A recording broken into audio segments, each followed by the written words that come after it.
His secretary scheduled his divorce attorney appointments, thinking I was clueless about their affair. She'd giggle when I called, knowing he was planning to leave me penniless. Everyone at his office knew the plan except stupid me, or so they believed. The day the divorce was finalized, I revealed what I'd really been planning all along. The first crack appeared on a Tuesday morning in March when I found Tyler's phone buzzing against the marble countertop at 5:47 a.m. Not unusual, except he was still asleep beside me, and the message preview read, "Can't wait to see you today, handsome." My fingers hovered over the screen. In 23 years of marriage, I'd never once invaded his privacy. Trust had been our foundation, our unspoken agreement.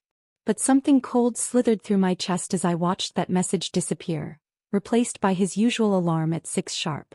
"Morning, beautiful," Tyler mumbled, reaching for his phone with practiced casualness. His thumb swiped the screen clean before I could blink. "Sleep well." "Like a rock," I lied, studying his face for tells I'd never needed to look for before. He smiled, the same boyish grin that had charmed me in college, but something felt rehearsed about it now, like he was performing rather than simply being. When had I started feeling like an audience to my own husband's life? The restaurant receipt fell from his jacket pocket 3 days later as I gathered clothes for dry cleaning. Chez Laurent, Thursday evening.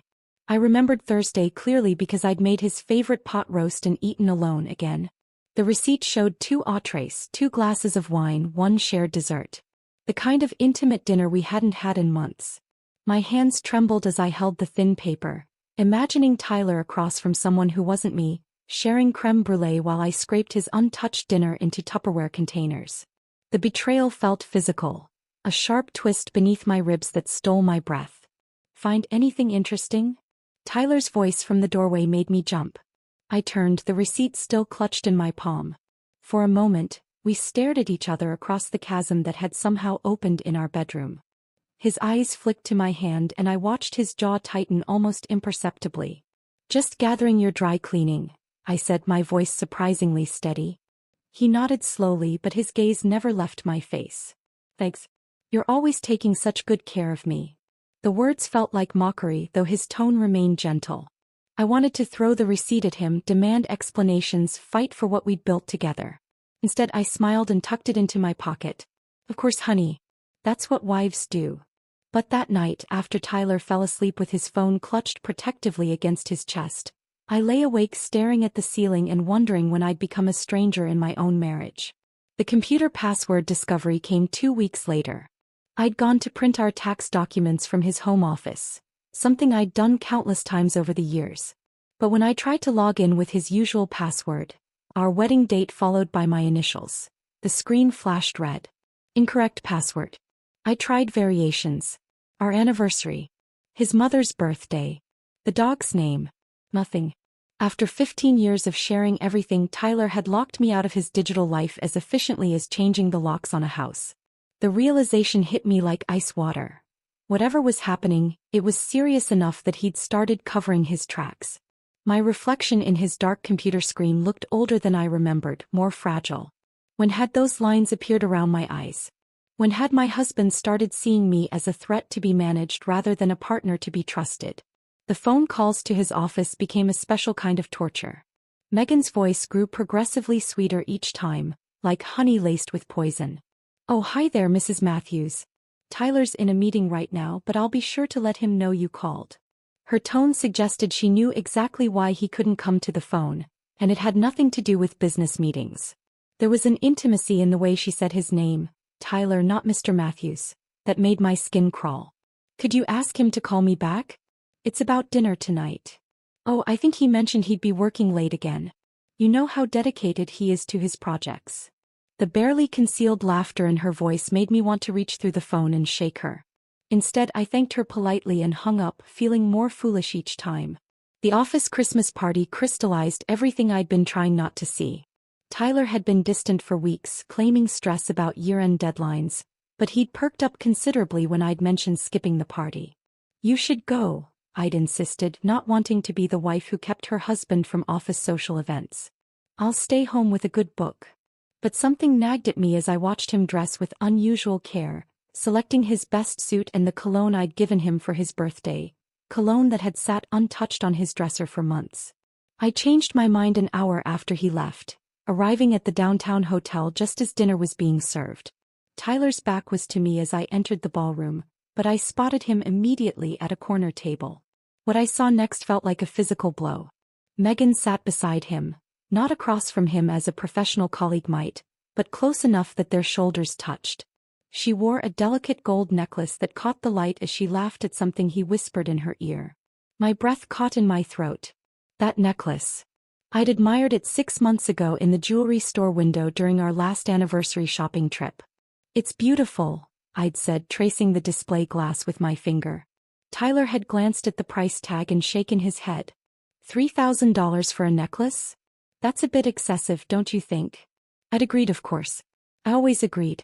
But seeing it now, draped around another woman's neck while she basked in my husband's attention, the practicality felt less like wisdom and more like dismissal. I slipped out before Tyler noticed me, my face burning with humiliation. How many people at that party knew what I was only beginning to understand? How many pitying glances had I missed over the months? How long had I been the oblivious wife, the last to know her own story? The breaking point came on a rain-soaked Thursday in April.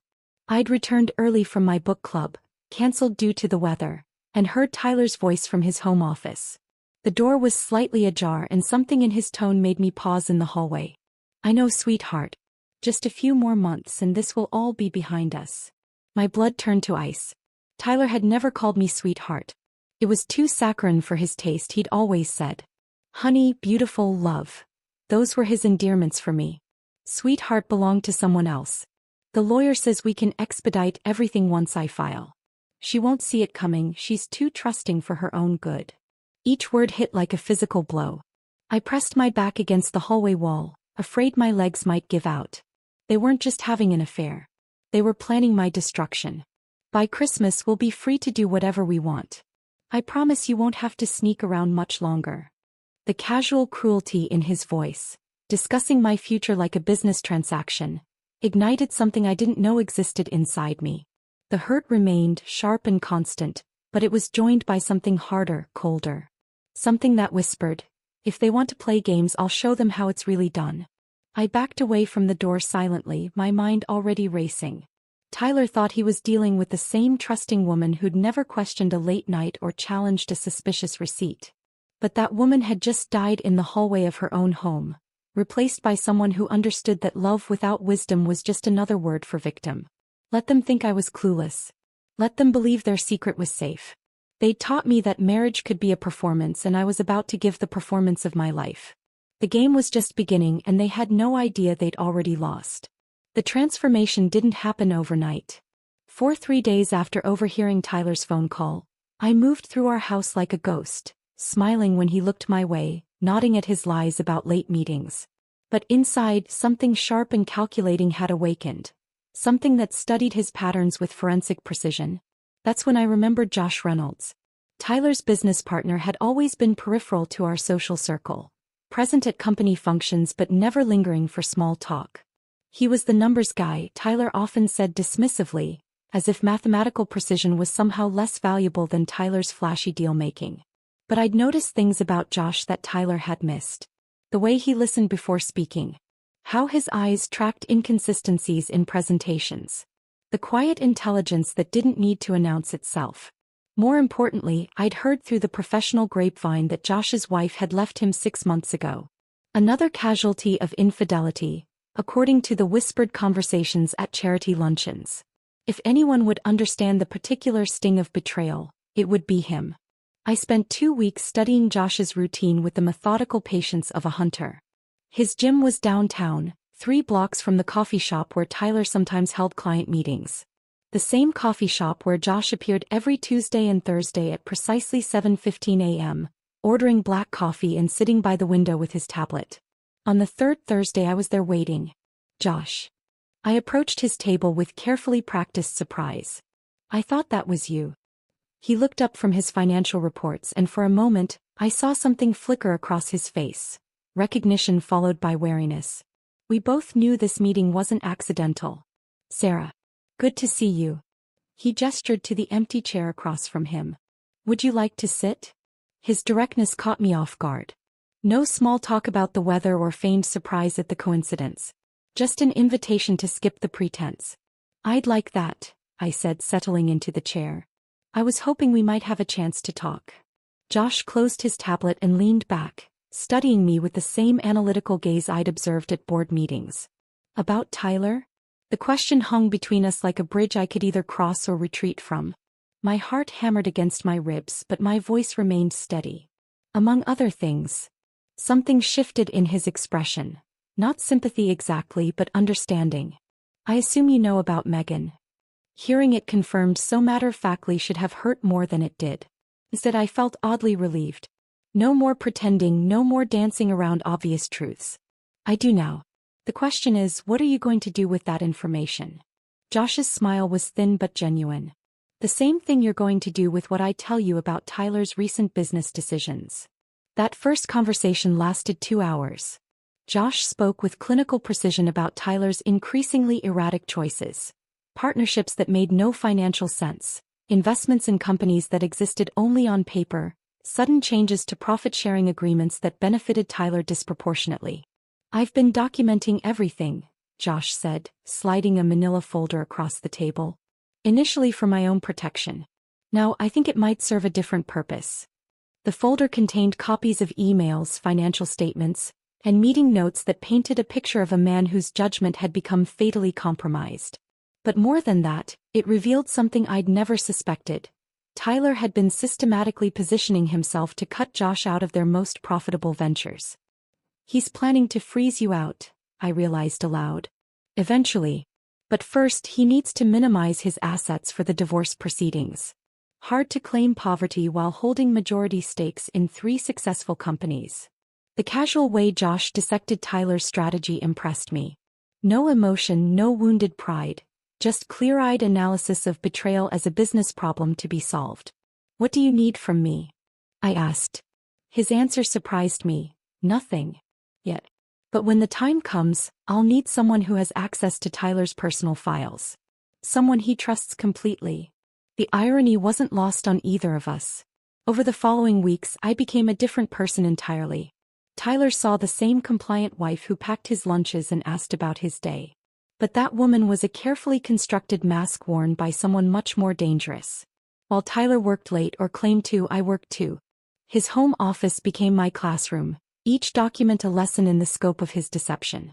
Tyler had always handled our finances, claiming I was too emotional for such practical matters. I'd accepted this characterization because it seemed to make him happy to be needed. Now I understood it had been a strategy. The offshore account was hidden behind 3 shell companies, but Tyler's arrogance had left breadcrumbs. Bank statements tucked behind tax documents. Investment reports buried in insurance files.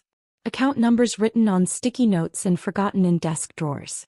Each discovery felt like swallowing glass, but I photographed everything with steady hands. The beach house in Costa Rica I'd never heard of. Stock options in companies I didn't know he owned. Retirement accounts that should have been joint but were listed only in his name. By conservative estimates, Tyler had hidden nearly $2 million from me over the past 5 years. Money that should have been ours had been systematically funneled into accounts I couldn't access, properties I couldn't claim, investments that would disappear the moment he filed for divorce.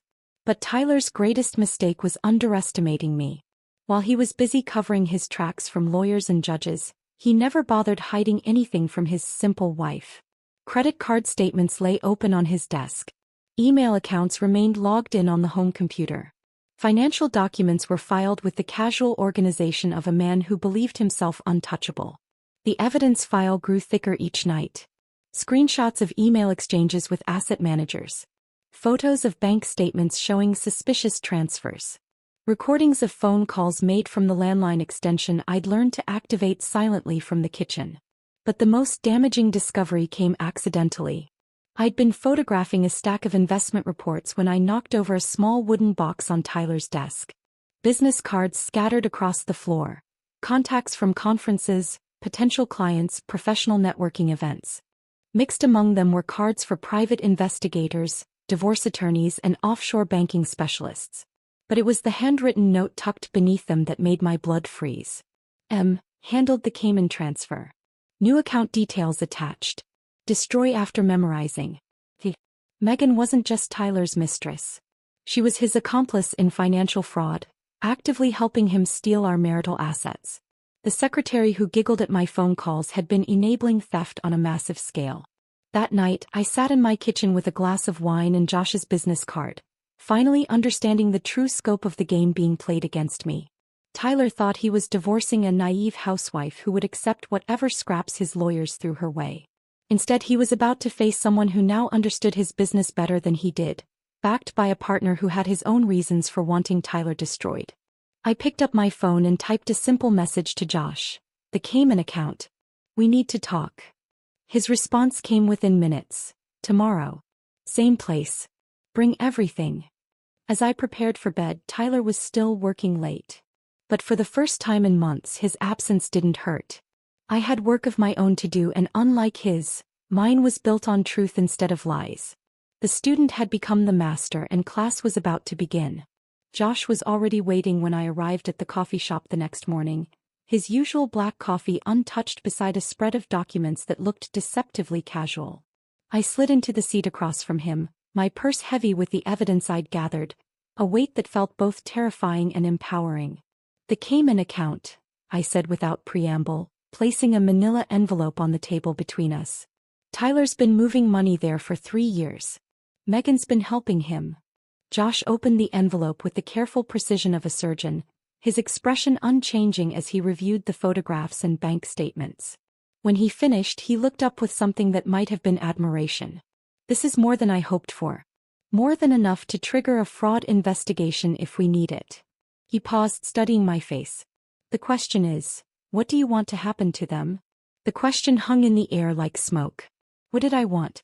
Justice? Revenge? Or something more complex? Something that would require Tyler and Megan to understand exactly how thoroughly they'd been outplayed? I want them to destroy themselves, I said finally. I want to give them just enough rope. Josh's smile was sharp and approving. Then we're going to need Tyler to trust you completely. Can you do that? The challenge in his voice sparked something fierce inside me. Watch me. That evening, I launched my performance as the grieving wife who desperately wanted to save her marriage. Tyler was in his office again, ostensibly working, though I suspected he was texting with Megan, when I knocked softly on his door. Tyler? Could we talk? He looked up with barely concealed irritation, but something in my expression must have triggered his guilt because his face softened into what I now recognized as his practiced sympathy mask. Of course, sweetheart. Come in. I sat in the chair across from his desk, the same one where I'd discovered his hidden documents just days before. Now it felt like a stage, and I was about to give the performance of my life. I know things have been difficult between us lately, I began, letting my voice crack slightly. I feel like I'm losing you and I don't know how to fight for us anymore. Tyler's discomfort was palpable. He shifted in his chair, his fingers drumming against his desk in a rhythm I recognized as nervous energy. Good. Let him squirm. Sarah, He cleared his throat, reaching for words that wouldn't come easily. I've been under a lot of pressure at work. It's not about you. The lie rolled off his tongue so smoothly that I almost marveled at his skill. How many times had he practiced these deflections? Maybe we could try counseling? I suggested, allowing tears to well in my eyes. Or we could take that vacation we've been talking about. Remember how we used to talk about Tuscany? Tyler's face went through a series of micro-expressions: panic, calculation, false hope. He was probably thinking about how a vacation would interfere with his timeline for leaving me penniless. That sounds wonderful, he said finally, his voice thick with manufactured emotion. Let me see what I can clear from my schedule. I reached across the desk and took his hand, feeling the gold wedding band that had once symbolized forever. Now it felt like evidence of a crime in progress. I love you so much, Tyler. I know we can work through this. His squeeze in return felt like a handshake with a stranger. Over the following weeks, my relationship with Josh deepened into something that surprised us both. What had started as mutual benefit, two betrayed spouses plotting revenge, evolved into genuine partnership. Our morning coffee meetings became strategy sessions, then extended conversations that ranged far beyond our shared mission. Josh possessed a quiet integrity that felt foreign after years of Tyler's flashy manipulation. Where Tyler performed honesty, Josh simply lived it. Where Tyler made grand gestures, Josh offered steady reliability. "You realize this could get complicated," Josh said one Thursday morning, his hand briefly covering mine across the table. The touch was electric and we both felt it. "Everything's already complicated," I replied, not pulling away. "The question is whether we can stay focused until this is finished." "And after it's finished?" The weight of possibility hung between us, but I forced myself to step back. Tyler and Megan thought they could have their cake and eat it too, an affair and financial security. I wouldn't make the same mistake. "After it's finished, we'll see who we are when we're not defined by what was done to us." Josh nodded, understanding the wisdom and patience. But the attraction remained, simmering beneath our professional collaboration like an ember waiting for the right moment to ignite. Meanwhile, Josh's concerns about Tyler's business judgment provided perfect cover for our investigation. Board meetings became intelligence-gathering sessions where Josh questioned Tyler's decisions with increasing boldness. "The Morrison deal doesn't make sense," Josh said during one particularly tense meeting, his voice carrying just the right note of professional skepticism. "The numbers don't add up and the timeline seems artificially rushed." Tyler's defensive response, a rambling justification that revealed more than it explained, told us everything we needed to know. He was making increasingly desperate moves to position assets before filing for divorce, and his judgment was compromised by the pressure of maintaining two deceptions simultaneously. But our most effective weapon turned out to be Tyler's own arrogance combined with Megan's eagerness to prove her usefulness. I began leaving careful breadcrumbs for Megan to find, conversations Tyler could overhear, documents left strategically visible, phone calls timed for maximum impact.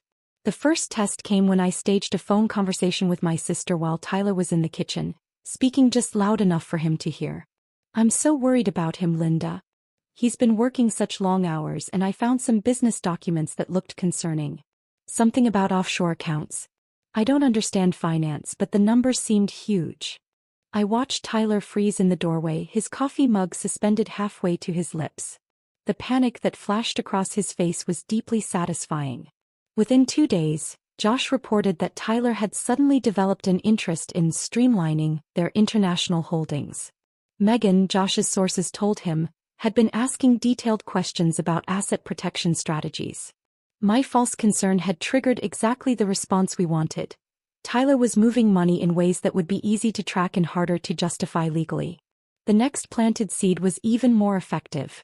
During another private conversation Tyler was meant to overhear, I mentioned receiving a call from an old college friend who worked in financial forensics. "She specializes in finding hidden assets in divorce cases," I said into the phone, my voice trembling with manufactured worry. I told her I was probably being paranoid, but she said I should document everything just in case. She even offered to look over our financial records for free. Tyler's reaction was swift and predictable. He suddenly became the attentive husband again, suggesting we simplify our financial arrangements to make things easier for you to understand, sweetheart. What he was really doing was moving assets even more aggressively, each transfer creating a paper trail that Josh was carefully documenting. But the most delicious irony was watching Tyler convince himself that he was protecting his secrets while actually exposing them. Every lie he told in response to my planted fears revealed more about his strategy. Every reassurance he offered Megan, conversations I could hear through the thin walls of his office, gave us deeper insight into their timeline. "She doesn't suspect anything," I heard him tell Megan one evening. "If anything, she's becoming more dependent on me. This will be easier than I thought." As I stood in the hallway listening to my husband discuss my destruction with his mistress, I felt no pain, only cold satisfaction. They thought they were playing chess while I was learning checkers. They had no idea I'd already achieved checkmate. The divorce papers arrived on a Tuesday morning in September, delivered by a courier who looked apologetic as I signed for them. Tyler wasn't home. He'd started staying at his downtown apartment more frequently, claiming the tension at home was affecting his work. In reality, he was probably celebrating with Megan, toasting what they believed would be their victory. I read through the filing with clinical detachment, admiring the thoroughness of Tyler's deception. According to his attorney's narrative, I was an unstable, financially irresponsible wife who had contributed nothing to our marital assets. The proposed settlement was insulting, enough to rent a modest apartment and buy groceries, but nothing approaching what I was legally entitled to after 23 years of marriage. What Tyler didn't know was that I'd been meeting with my own attorney for 6 weeks. Catherine Brennan was nothing like the theatrical divorce lawyers Tyler preferred. She was quiet, methodical, and had built her reputation dismantling the financial fortresses of cheating husbands. When I'd shown her my evidence file, her eyes had lit up with the predatory gleam of a shark sensing blood in the water. "We're going to let them think they're winning," she'd explained during our strategy session. "Your husband's arrogance will be his downfall. Men like Tyler never read the fine print when they think they're getting everything they want." Now, sitting in my kitchen with his divorce petition, I understood exactly what she meant. Tyler's lawyer had crafted agreements that looked devastating to me on the surface but contained language that would actually protect my interests once my hidden assets were revealed. Every concession I would make in court was carefully designed to benefit me in ways Tyler couldn't comprehend. The first hearing was scheduled for October 15th. I had 4 weeks to perfect my performance as the devastated, helpless wife. I started by hiring an obviously incompetent attorney named Robert Walsh, a man whose reputation for losing high-profile cases was exactly what I needed. Tyler's surveillance would reveal that I'd chosen poorly, confirming his belief that I was too emotional to fight effectively. Meanwhile, Catherine remained invisible, officially representing me only as a financial consultant, while she orchestrated the real legal strategy. The courthouse performance required every ounce of acting ability I possessed. I dressed in subdued colors, carried tissues in my purse, and let my shoulders slump with defeat as I walked past Tyler and his high-powered legal team. "Mrs. Matthews," Tyler's attorney began with practiced condescension, "your husband has been more than generous in his settlement offer.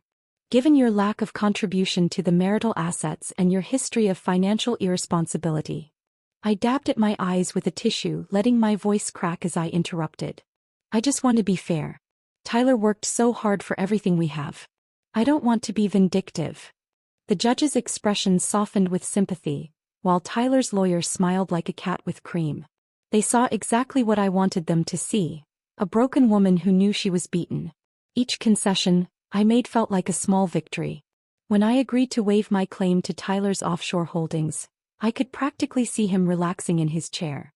He had no idea that my waiver specifically excluded accounts I could prove were hidden fraudulently, a distinction that would become crucial once Josh's business investigation went public. When I tearfully accepted a smaller share of the house sale proceeds, Tyler's attorney actually patted my shoulder in mock sympathy. What they didn't realize was that my smaller share was calculated based on the house's artificially low appraisal, an appraisal that would be challenged once my real attorney revealed Tyler's attempts to devalue marital assets. But the most satisfying moment came when I signed away my rights to Tyler's legitimate business interests.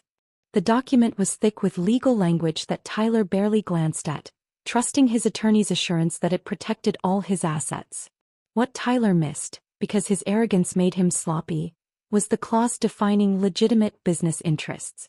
Any holdings connected to fraudulent activity or financial misconduct would remain part of the marital estate. Since Josh's investigation would soon reveal Tyler's pattern of financial irresponsibility, my signature was actually protecting my claim to the most valuable assets.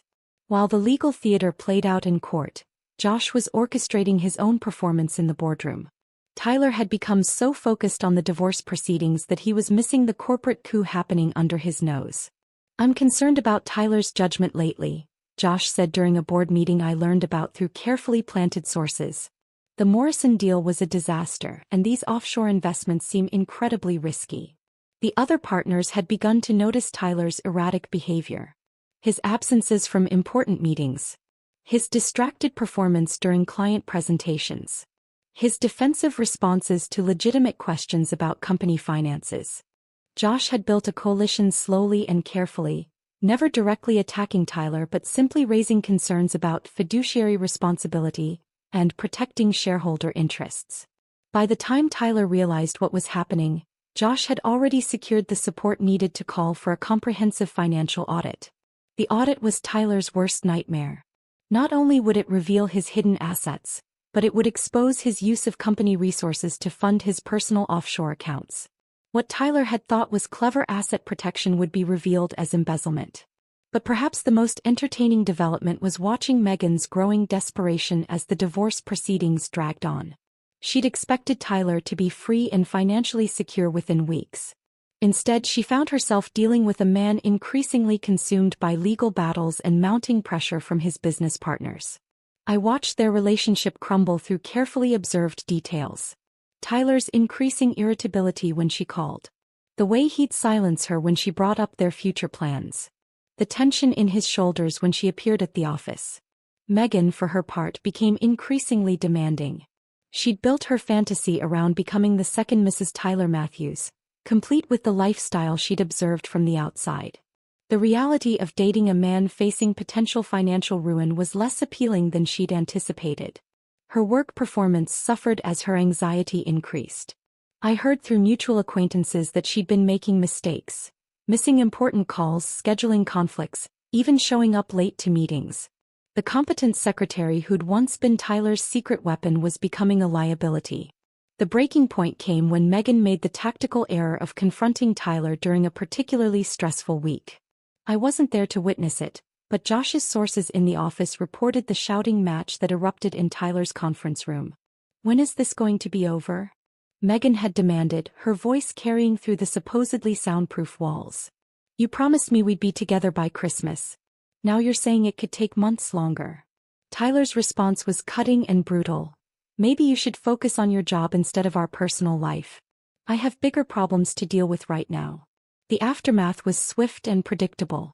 Megan's confidence, already shaken by weeks of uncertainty, finally cracked completely. She began making increasingly desperate attempts to secure Tyler's attention, each one pushing him further away. By November, Tyler was avoiding her calls and working from home more often, not because he wanted to spend time with me, but because he couldn't handle Megan's mounting hysteria. The woman who'd once been his escape from marital problems had become another source of stress. As I watched their affair implode under the pressure of my carefully orchestrated chaos, I felt no sympathy for either of them. They'd planned to destroy my life for their temporary pleasure. Now they were destroying each other and I had front-row seats to the show. The irony was perfect. Tyler's attempt to escape one difficult woman had trapped him with an even more demanding one, while the wife he'd planned to discard was systematically dismantling everything he'd built. Justice had never tasted so sweet. The judge's gavel fell at 3:47 p.m. on a gray December afternoon, making our divorce official with the kind of bureaucratic finality that reduced 23 years of marriage to a stack of signed documents. Tyler sat beside his attorney, shoulders relaxed for the first time in months, practically radiating satisfaction as he believed he'd successfully orchestrated the theft of our shared life. I maintained my performance until the very end, dabbing at my eyes as the judge explained my generous settlement. Tyler even had the audacity to reach over and squeeze my hand in what observers would interpret as comfort but felt more like a victory lap. "I'm sorry it had to end this way, Sarah," he murmured as we gathered our paperwork, his voice pitched for the judge's ears. "I hope you'll be able to move on and find happiness." The practiced sincerity in his tone might have fooled anyone who didn't know him as well as I did. But I heard the barely contained triumph underneath, the relief of a man who thought he'd pulled off the perfect crime. "Thank you for being so understanding through all of this," I replied, my voice appropriately fragile. "I know this was hard on you too."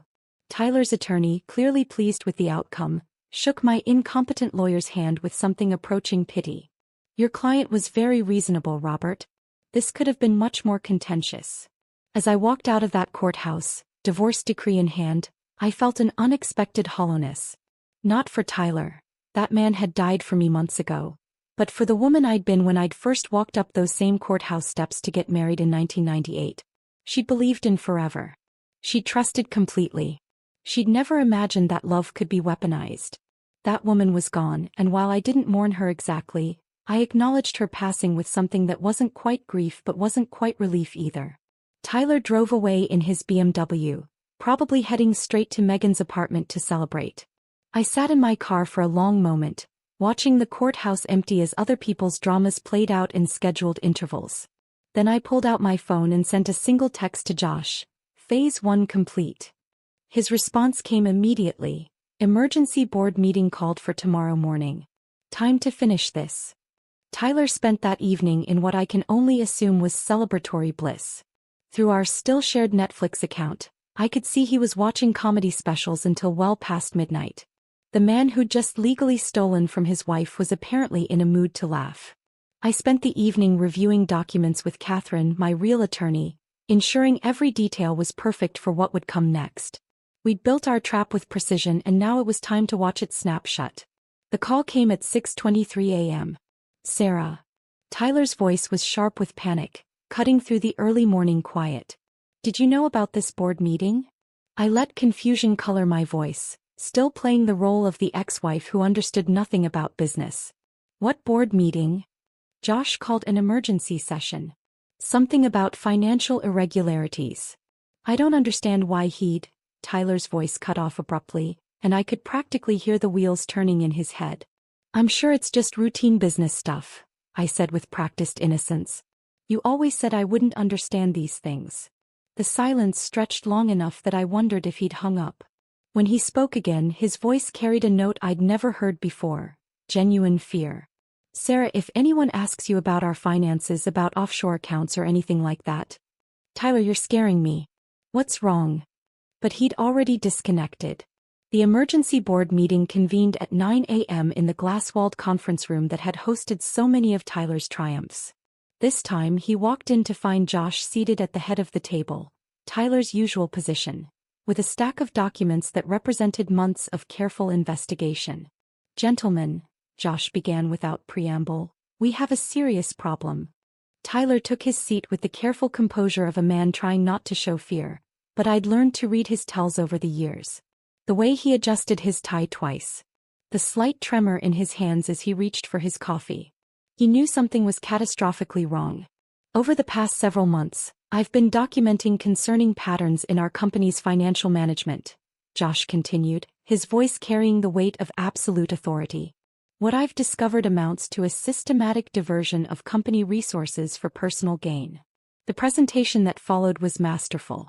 Josh laid out Tyler's offshore accounts, his use of company funds for personal investments, his manipulation of profit-sharing agreements. But the most damaging evidence came from an unexpected source, Megan's own digital trail. These emails, sent from Tyler's secretary's company account, detail the movement of funds to accounts outside our normal business operations, Josh explained, projecting Megan's messages onto the wall screen. Ms. Patterson appears to have been instrumental in facilitating these transactions. Tyler's face went white as he read Megan's helpful messages about handling the Cayman transfer and updating the new account information. Every communication she'd thought was helping him had actually been creating evidence of their conspiracy. This is ridiculous, Tyler said, but his voice lacked conviction. These accounts are perfectly legitimate business investments.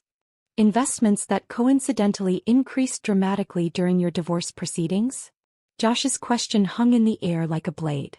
Investments that your ex-wife waived all claims to in court yesterday? The room fell silent as the other board members processed the implications. Tyler hadn't just stolen from the company, he'd orchestrated his divorce to benefit from the theft. The vote was swift and unanimous. Tyler was removed as CEO effective immediately, pending a full forensic audit and potential criminal investigation. Security would escort him from the building within the hour. As Tyler gathered his personal belongings under the watchful eyes of security guards, his phone rang constantly. Megan, no doubt, wondering why her calls to his office were being redirected. She would learn soon enough that she was unemployed too. The professional network in their industry was surprisingly small and remarkably efficient at spreading news. By lunchtime, word of Tyler's dramatic fall had reached every major firm in the city.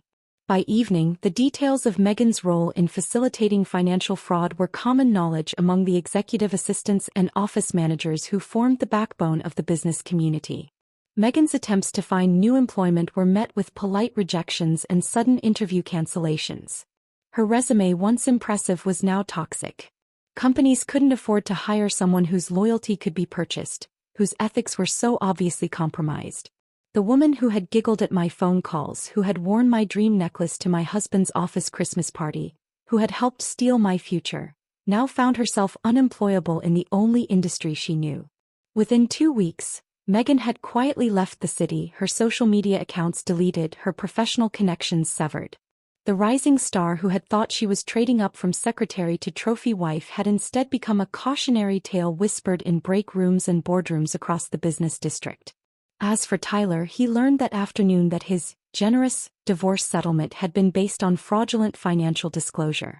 My waiver of offshore assets applied only to legitimate holdings, not stolen funds. My acceptance of reduced property claims was contingent on honest asset valuation, not the artificially deflated appraisals he'd arranged. Every concession I'd tearfully made in court contained language that protected me once his crimes were exposed. The man who thought he'd played me for a fool had actually signed agreements that would leave him with almost nothing once the legal dust settled. That evening, I sat in my kitchen with a glass of wine, watching the sunset through windows that would soon belong entirely to me. Tyler's desperate voicemails filled my phone. Pleas for understanding, promises of explanation, threats disguised as warnings. I deleted them all without listening to the end. Justice, I'd learned, wasn't always swift. But when it finally arrived, it was absolutely perfect. 3 months after the board meeting that ended Tyler's career, I was in my garden when the doorbell rang. I'd been planting herbs in the raised beds I'd built where Tyler's golf putting green used to be, basil and thyme and rosemary that would actually serve a purpose beyond his weekend ego maintenance. Through the front window, I saw a figure holding what looked like flowers, and for a moment my heart skipped with an irrational fear that he'd finally snapped completely. But when I opened the door, the man standing on my porch looked nothing like the confident predator who'd planned my destruction. Tyler appeared smaller somehow, his shoulders curved inward as if he were protecting himself from invisible blows. His expensive suit hung loose on a frame that had lost weight, and his eyes carried the hollow look of someone who'd discovered that consequences were real. "Hello, Sarah." His voice was tentative, nothing like the commanding tone I'd lived with for over 2 decades. "Tyler." I kept my hand on the door, ready to close it if necessary. "What are you doing here?" He held out the flowers, grocery store roses wrapped in cellophane, not the elaborate arrangements he used to send to impress other people with his generosity. "I was hoping we could talk. I know I don't deserve it, but I've been doing a lot of thinking and I realized." "You realized what exactly?" The question seemed to catch him off guard. He'd probably practiced this speech, rehearsed the right combination of remorse and charm that had worked on me so many times before. But something in my tone told him this wouldn't be like those other times. "I made mistakes," he said, the words sounding like they'd been memorized from a self-help book. "Terrible mistakes. I lost sight of what was really important, and I hurt the one person who'd always been there for me." I watched him deliver his lines with the same detached interest I might feel observing a documentary about extinct species. There was something almost pitiable about his performance. This desperate attempt to resurrect a relationship he'd murdered himself. "I know I have no right to ask," he continued, "but I was hoping we could try again. Start over. I've learned so much about myself these past few months, and I think we could have something even better than what we had before." The audacity was breathtaking. This man who'd systematically stolen from me, who'd planned to leave me penniless while he started a new life with his secretary, was now suggesting we could rebuild on the ashes of his betrayal. "Come in," I said finally, stepping aside. Tyler's face lit up with hope so genuine it was almost heartbreaking. He'd mistaken my invitation for forgiveness, not understanding that I simply wanted privacy for what came next. I led him to the living room, the same room where we'd hosted dinner parties and watched movies and argued about thermostat settings. Now it felt like a stage set for the final act of a very long play. "Can I get you something to drink?" I asked, playing the hostess role one last time. "Coffee would be great. Just like you used to make it." I returned from the kitchen with 2 cups and a manila folder I'd been keeping in my desk drawer for exactly this moment. Tyler was studying our wedding photo on the mantel, his expression soft with what looked like genuine nostalgia. "I've missed this place," he said as I handed him his coffee. "I've missed us." "Have you?" I settled into my chair, the folder balanced on my lap. "Tell me, Tyler, what exactly do you miss about us?" He launched into another rehearsed monologue about partnership and trust and shared dreams. I let him talk, watching his hands gesture with practiced sincerity, noting how he avoided eye contact when he claimed to have never stopped loving me. When he finished, I opened the folder. "That's interesting," I said, pulling out the first photograph.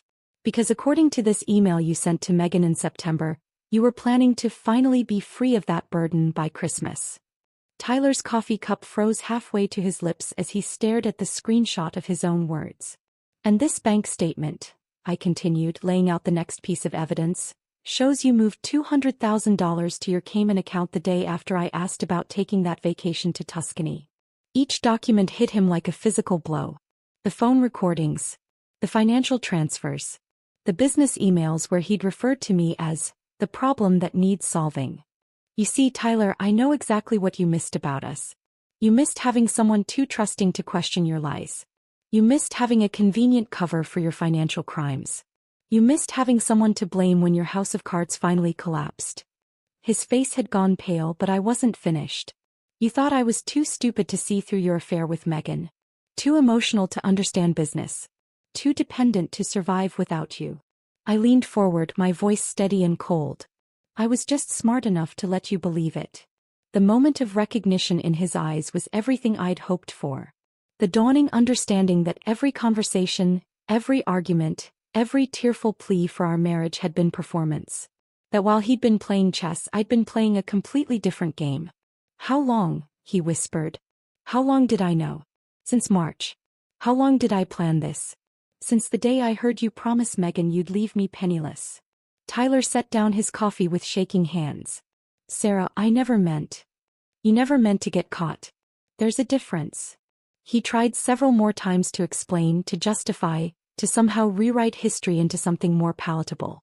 But every word only demonstrated how completely he still misunderstood what had happened between us. When he finally left, his shoulders were even more curved than when he'd arrived.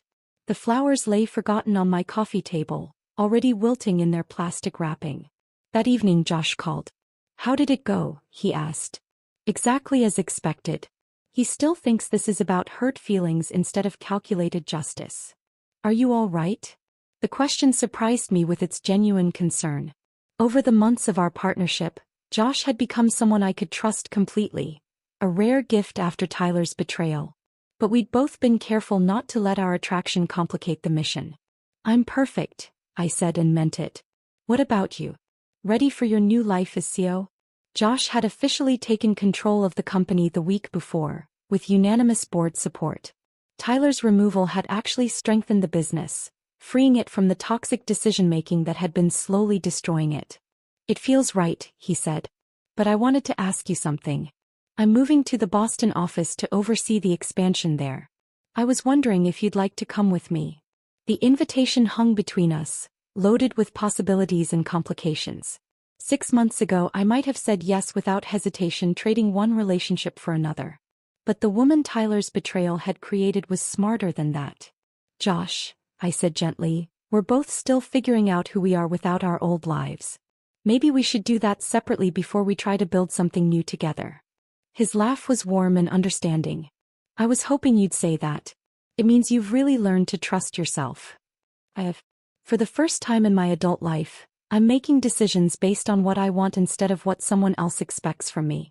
We agreed to stay in touch, to let whatever might develop between us happen naturally rather than forcing it. Josh was a good man, honest in ways Tyler had never been, but I needed to discover who I was when I wasn't defined by any man at all. 6 months later I was grocery shopping when I saw her. Megan stood in the frozen food aisle, her cart half full of budget items and her appearance significantly less polished than I remembered. She looked older, more tired, wearing clothes that suggested either a different lifestyle or different circumstances. Our eyes met for a moment across the freezer cases. I waited for anger, satisfaction, some emotional response to seeing the woman who'd helped orchestrate my betrayal. Instead, I felt only mild curiosity about how her story had unfolded. She looked away first, pushing her cart quickly toward the checkout lanes. I continued my shopping, picking out ingredients for the dinner party I was hosting that weekend, a gathering of new friends I'd made through pottery classes and volunteer work. Tyler's final text had come 2 weeks before the grocery store encounter. I never meant to hurt you. I hope you can forgive me someday. I'd read it, felt nothing, and deleted it without responding. Not because I was angry, but because Tyler had become irrelevant to my life in the most complete way possible. I simply didn't think about him anymore.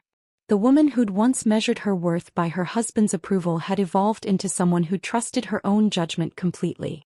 The future stretched ahead like an open road, and for the first time in decades, I was the only one deciding which direction to drive. If this story of sweet revenge had you on the edge of your seat, hit that like button right now. My favorite part was when Sarah revealed that evidence folder to Tyler, watching him realize every move he made was anticipated and countered. What was your favorite moment? Drop it in the comments below. Don't miss more thrilling stories like this. Subscribe and hit that notification bell so you never miss an upload.